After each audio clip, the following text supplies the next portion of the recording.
Well, hello everybody, and welcome to a special edition of Analytics Are for the Nerds. As I'm here at noon on week 16 with all my lineups ready to all my lineups are in. I had some time. I started getting some start sit 'em questions on X, and I said, let me go live and see if we can't answer any more questions. So we'll see how this goes. I'll go over the games. If people want to jump into the comments section and ask their questions, we'll try to do that. And yeah, let's go. Week 16. Pick it up, pick it up, pick it up, pick it up. You see the drippy, I'm fitted up. Hop in my car and the giddy up.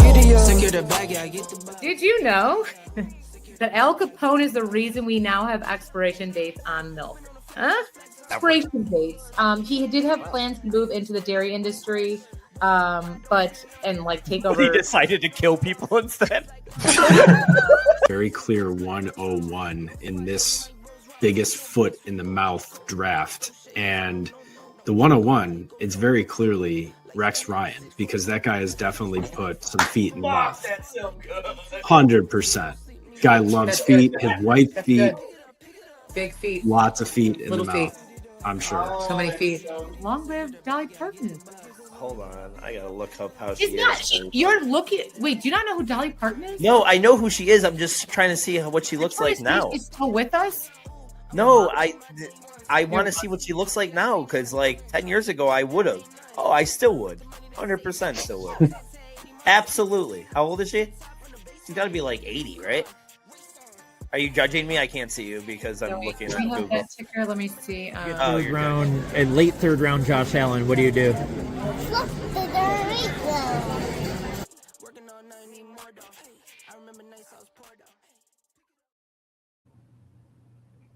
Well, hello to those joining in.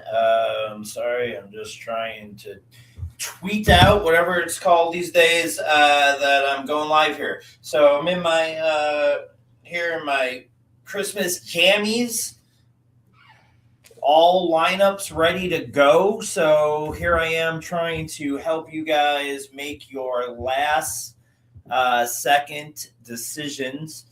Some people were reaching out to me on X with their start sit-ems.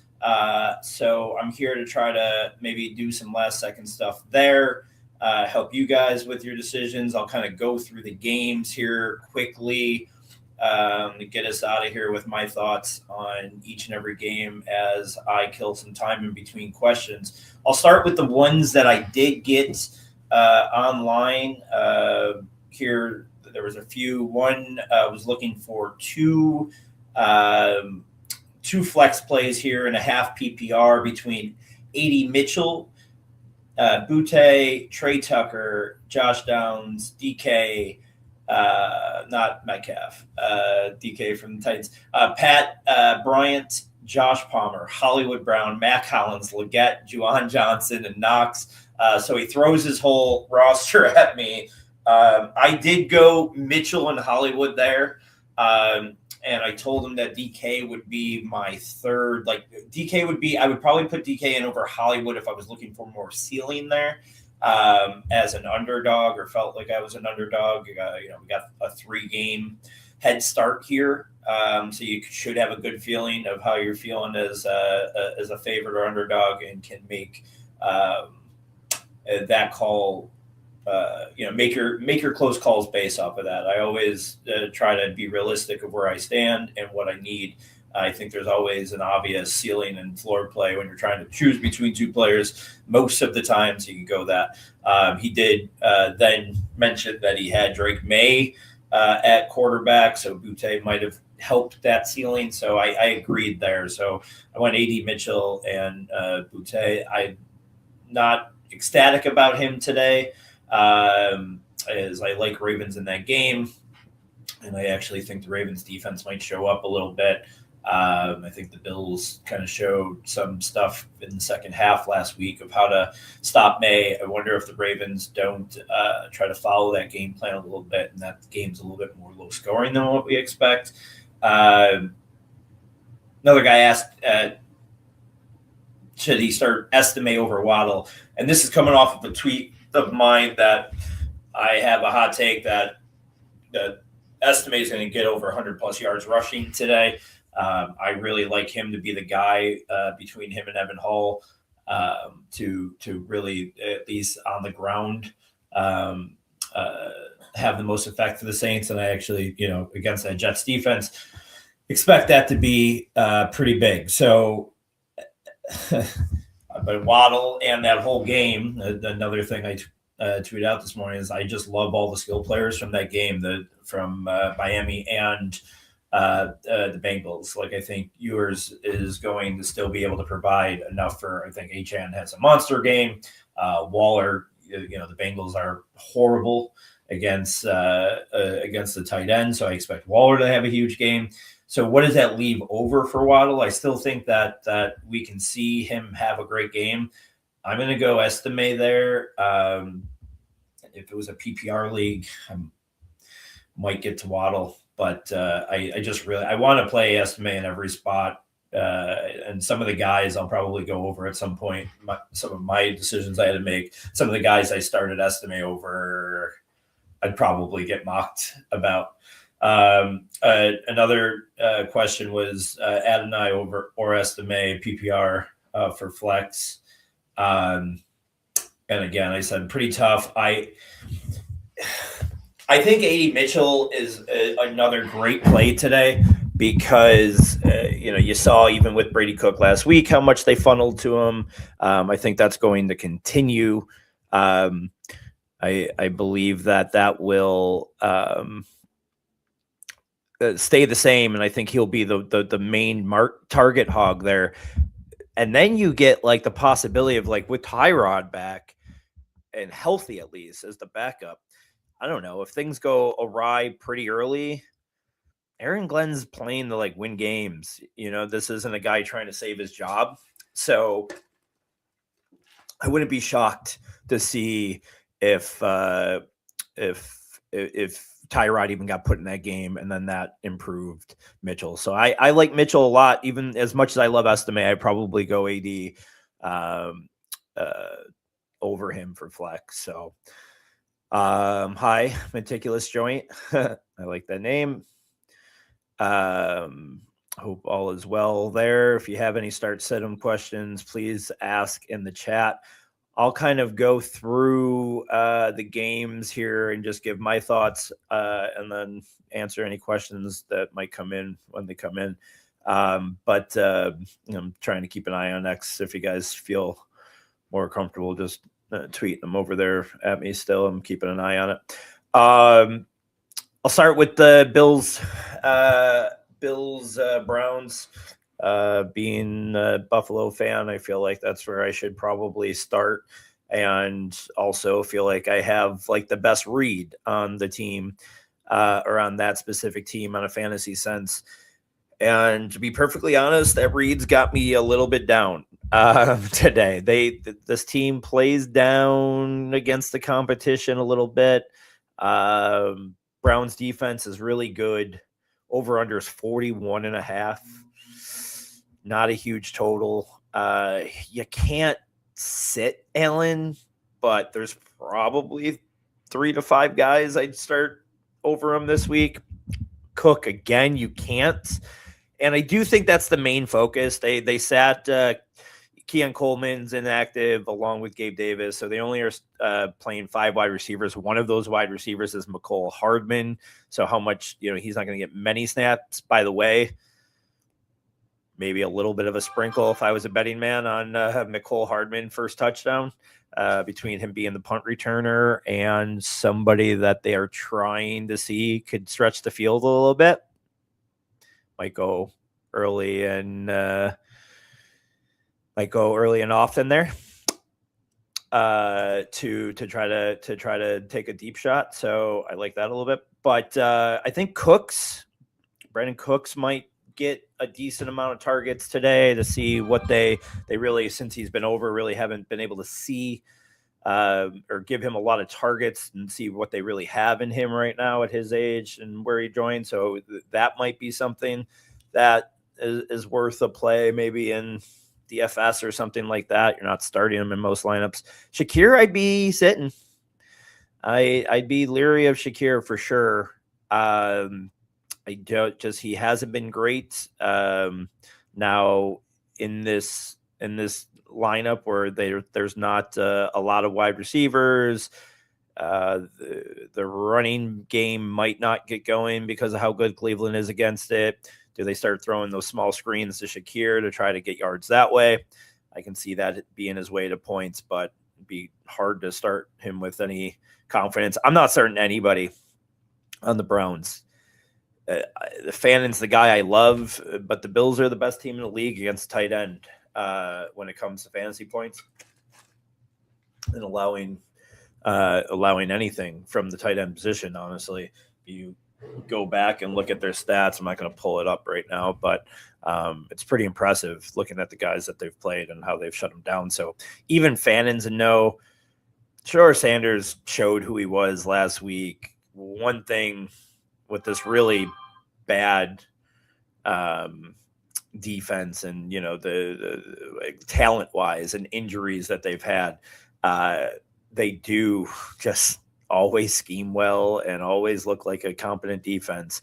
And I think McDermott's going to see what they did last week and I'd be shocked if Cleveland scored more than 10 points. So that's that. Let's go on to the next game. Jets Saints. We talked a lot about this game already here in the first 10 minutes. Like just Estime, Olave.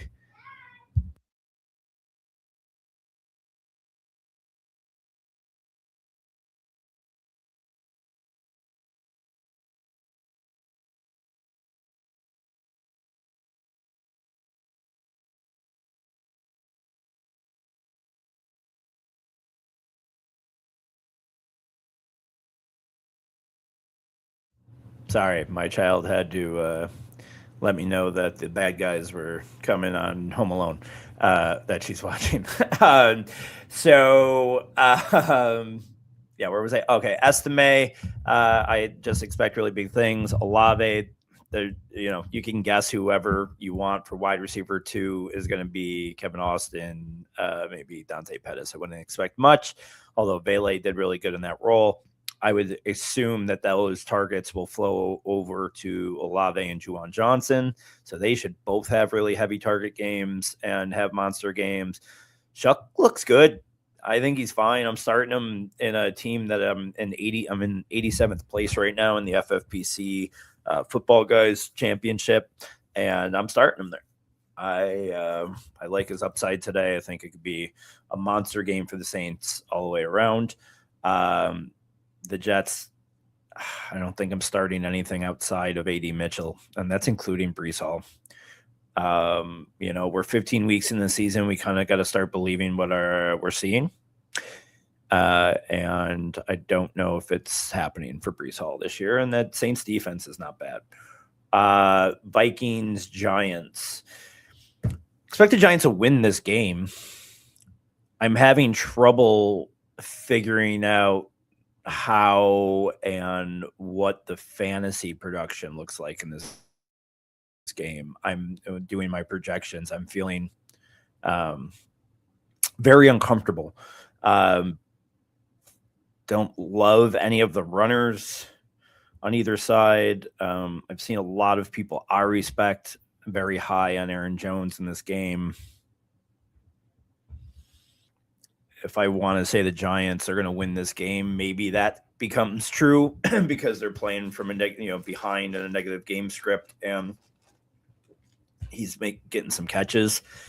I just don't know if I want to buy into that. I like the idea of Jefferson finally having a game, but we've heard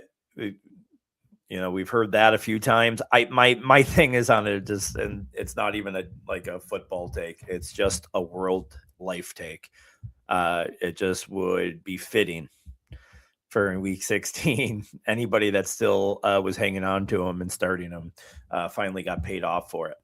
On the other side, Theo Johnson, Dart, Gotta start Wandale. I had a spot where I felt like an underdog, where I had a choice between Slayton and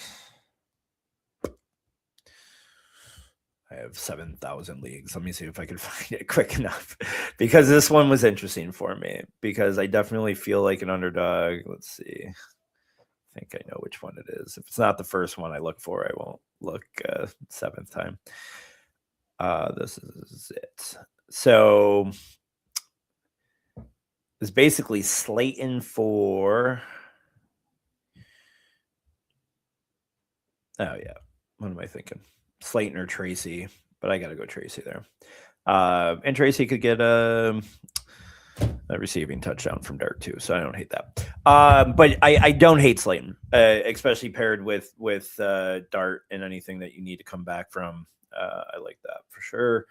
Bucks Panthers, man, I think this is gonna be a great game, and it's really about being right on who's going to score the points. I think it's going to be kind of back and forth, more offensive than over under started 47.5, came down to 44.5. So I don't love that the money's on the under.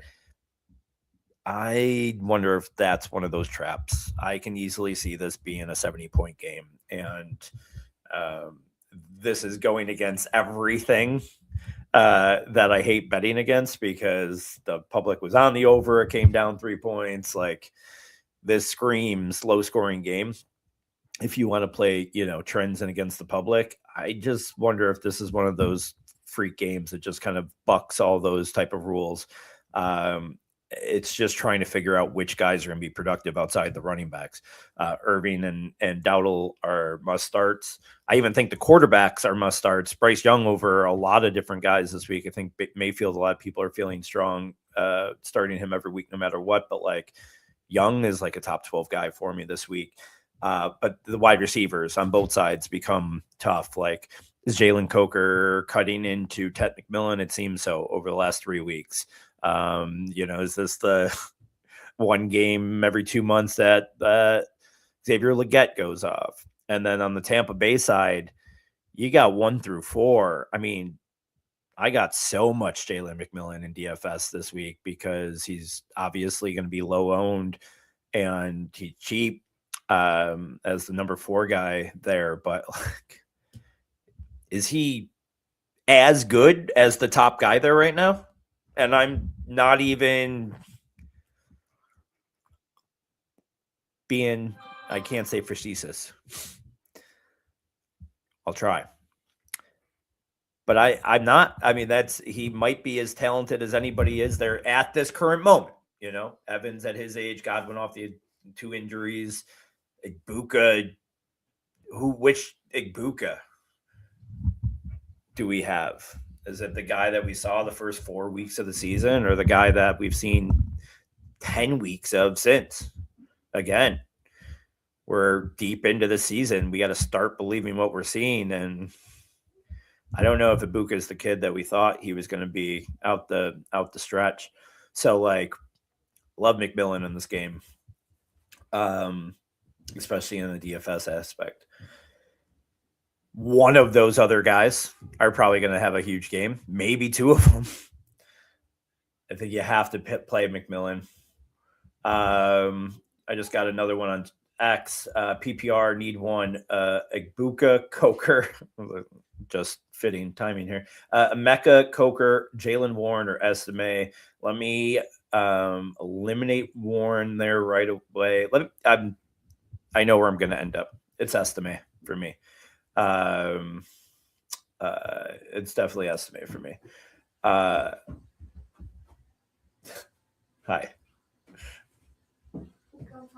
Okay. So yeah, it's Estime.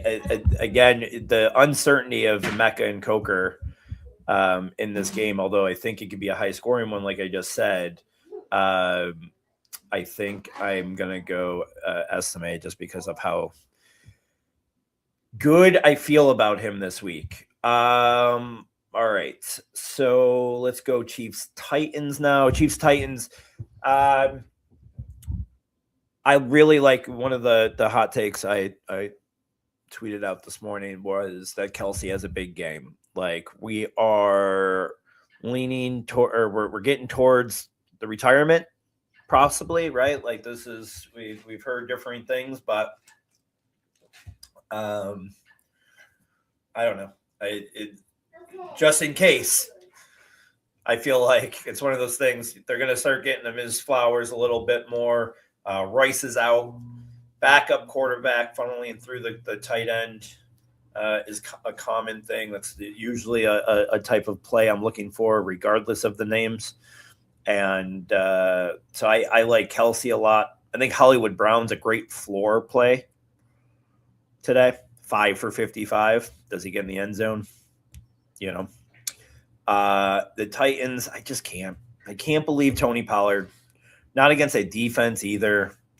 And I'm not going to take 2 weeks. This could be the Tajay Spears week. And guess what? I'm not going to play it. I'm not playing the backfield in almost any chance that I get. I don't want to guess wrong. And I also don't have a lot of confidence that either of them are going to hit a high ceiling against that defense. So Tony Pollard, 4 touchdown game incoming. Play it, bet it. Just take it to the bank because I said that on live air. The Titans DK I mentioned earlier is probably the highest ceiling guy in this game. The tight ends are even tough. They're going to throw to both of them. Outside of a tight end premium league, I don't know if I'm playing either of them. I probably play Helm if I had to make a choice where I needed some high upside. So, yeah, that's an ugly game. Over under 37.5. Like, woof. Sorry.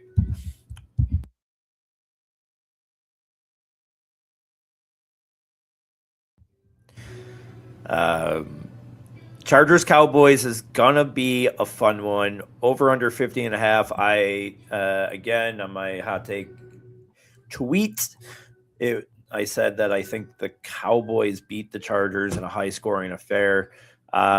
Mostly because of what that line is, to be honest. I don't have any inside scoops on why I think that that's going the way that it's going to go, but the line seems low. I do think it's just, or maybe they just cover the 2.5 with some bull crap at the end of the game, missed extra point or some shit, or going for 2 in overtime, whatever, something like that. But I do think the Cowboys at least cover because that line at being at 1.5 is weird to me. I love everything. Like Hampton could be a top 5 back for me this week. I do think this is the week, Vidal has kind of outsnapped him both weeks since he's been back. I think this is the week that probably Hampton takes over there. If it could be like the Travion Henderson game of last week for the Pats, like something like that, where he just busts one early and then they have to kind of force giving him that. And I just think this defense is vulnerable for that, obviously. Javonte Williams, Pickens, Flournoy in certain CD, obviously. Flournoy in certain circumstances. That's okay. Appreciate you. Sorry, my co-host. But yeah, I think Flournoy is even a really good underdog play. And then I played a lot of Herbert and DFS, and after I was kind of expecting Clinton Johnston to be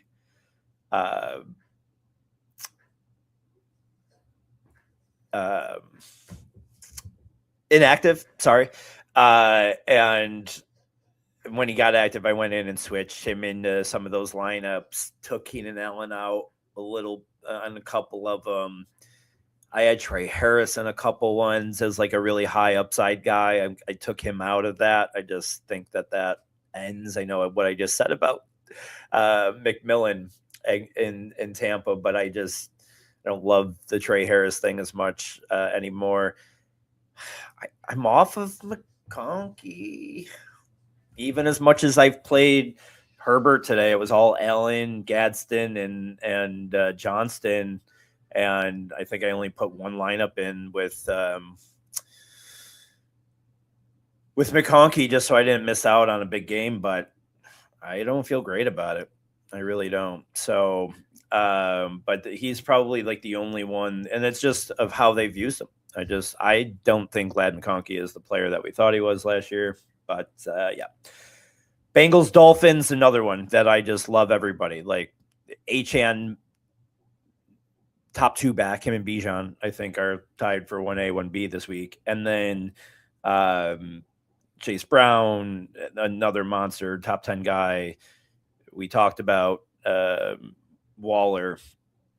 I like Waddle a lot, even though, I think it's hard to, even with the Bengals' crappy defense, it's hard to believe that Quinn Ewers can provide 3 monster games in fantasy, and I like the other 2 more, but it is the Bengals. And then, Chase and Higgins, I expect to have monster games as well. Gesicki, revenge game in Miami. I like that. Falcons, Cardinals. This is the one that I feel a little weird about. I wonder this, like with like Drake London coming back and Marv coming back and, the over-under kind of jumping a couple points here to 48.5. I wonder if this isn't kind of the stinker. I think Bijan, like I just stated with Achane, that I think he's like one of the top 2 running backs this week. But I wonder if everything else kind of disappoints. Pitts, for sure. With London back and, off the huge game, he's going to really hurt some people that advanced in tournaments last week. And then I just think he goes back down to Pitts this week. And then, like, I don't know if I know what Michael Wilson's done. And I know what he did in the game, the one game that they were playing together with him. But, like, I don't know. I don't know if I'm doing if I'm starting Michael Wilson with high confidence. I'm definitely not starting Marv with high confidence. And even McBride feels like he shouldn't be tight end 1 with some of the great spots for tight ends this week. You're starting them, but I don't know. Like in DFS, I'm not paying up for him. I don't think this week. I don't know. I have a weird feeling about that game that it could be a very low scoring kind of tough battle. That Atlanta defense is really good. People don't give it enough credit. I don't know if that's we'll see. I'll come back to this and either share this later or erase it immediately that I said that out loud when it's 72-65. Jags Broncos is going to be a low scoring game. I think that one I have Jags winning in Denver in a more defensive battle than what we expect. Again, I wouldn't be super excited to start a lot of guys in this league or in this game. Even ETN after the monster game and no Tootin. He's still closer to like a lower end RB2 for me this week. Sutton, Myers, not really BTJ, not playing the guessing game on the other Broncos guys. I kind of like Pat Bryant as an upside play, but I don't know if you could justify it. I love a good revenge game, as I've mentioned a couple times. Engram, maybe if you're really desperate at tight end. I don't see a lot of upside there. Over under is still a little healthy at 46.5. I think this is going to be a little bit more of a defensive game, 21-17 or something. I say Jags win. And if you don't follow me or the show, you know that I have the Jags getting the number 1 seed in the AFC. So this will be obviously the most important game for that. Steelers Lions. I think this is the best statistical fantasy game. Jelena, you gotta keep it down, okay? All right. I think this is Aaron Rodgers' best statistical game today. And that might be because of negative game script, or they're going to be throwing and expect them to be behind. Lions don't really take the foot off the gas ever, so I expect the Steelers to be playing from behind most of the game. Over under 52.5. I think he throws a bunch, so I expect this to be the best game for Rodgers. I'm obviously smashing all the Lions star guys, Goff, St. Brown, Jameson Williams, and Gibbs. Not so much Montgomery, but he could work himself into 2 touchdowns from the 2, so I think Montgomery is kind of more of a floor play because he'll get you your 6 or 7, and I guess he does have enough of a ceiling the way he eats up some touchdowns sometimes. I just don't love him here. Raiders, Texans, man. Will the Raiders score over 3.5 points? I don't think so. I do love Bowers still. Again, just they have to focus on it one day, right? Like Genti, I think, has a rough game. But besides that, I think Nico is definitely worth the start. Woody Marks is even a little bit scary off the injury. Chubb back.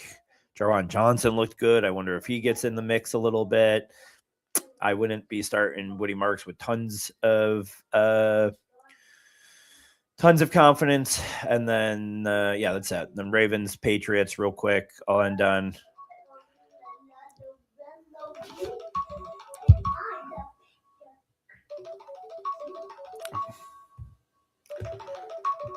What's up? This is really important. Okay, I gotta call back. Okay, I gotta call you right back. Okay. Sorry. I'll finish here with Pats Ravens. I like the Ravens to win this game. I like Lamar having a really big comeback. If you like the last few weeks, I know it's been like, hey, if Lamar, if you have a close call, you might want to sit Lamar, not here. And then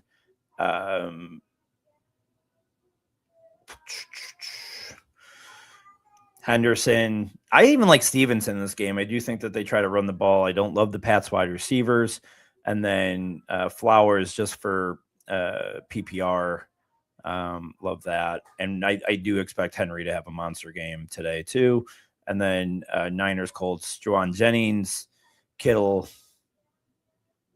I like Tyler Warren might not be a tight end one for me this week. Can't start any of the wide receivers. Jonathan Taylor's scary as hell. You have to start him. But Niners, just Jennings, Kittle, McCaffrey, obviously, and Purdy. I'm not starting Purdy with tons of confidence either, but I do think it's Jennings and Kittle that have a good enough game to warrant the starts. So with that, I will be ending the stream. Good luck to everybody. Sorry for all the distractions. I just wanted to come on to answer some of these questions for you guys and go through the games real quick. And so I have some hot takes legitimately on video. Merry Christmas, you guys. We will see you actually Tuesday. Me, Ryan, and Ellie will be on Tuesday night, and we will talk to you then. Good luck.